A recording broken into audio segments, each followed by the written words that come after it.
किस तरीके से ये इलेक्ट्रल बॉन्ड का दुरुपयोग किया गया है। 60% इलेक्ट्रल बॉन्ड सिर्फ बीजेपी को गए हैं, 60%। आज तक इतने भ्रष्ट आचार में निहित हमने कोई दल ही नहीं देखा था।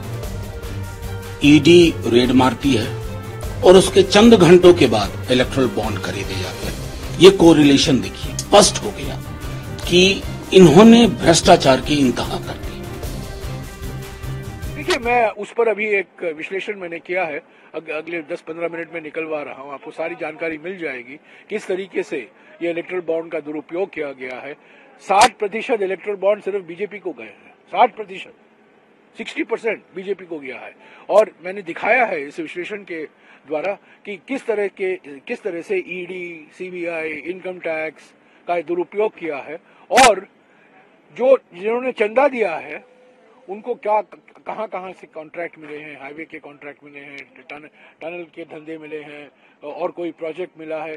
तो ये सब मिली भगत है। पेट्रोल डीजल के दाम कम हो गए, शुक्र है, 2 रुपया तो हुआ है, और भारत जोड़ो न्याय यात्रा का कुछ असर हुआ है।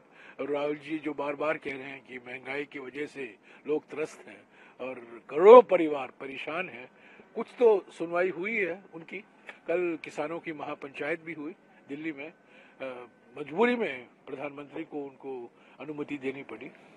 Revelations by the Election Commission with regard to the list of donors of electoral bonds and the donees who received the bonds will provide for an interesting exercise of correlation between the donor and the donee, and whether any alleged quid pro quo in terms of favors or largesse has taken place. So therefore, over the coming days, when this exercise is done diligently and rigorously, you will find some very interesting facts coming to light.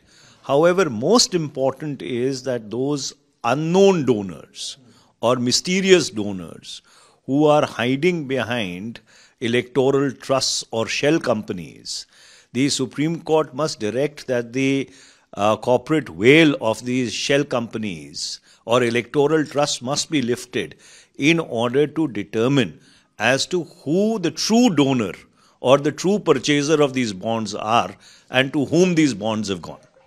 आज लोग देख रहे हैं, पता सबको था, कैसी कैसी चीजें पता चल रही हैं। मैं समझता हूं आज तक इतने भ्रष्ट आचार में निहित हमने कोई दल ही नहीं देखा था। ईडी रेड मारती है और उसके चंद घंटों के बाद इलेक्ट्रल बॉन्ड खरीदे जाते हैं।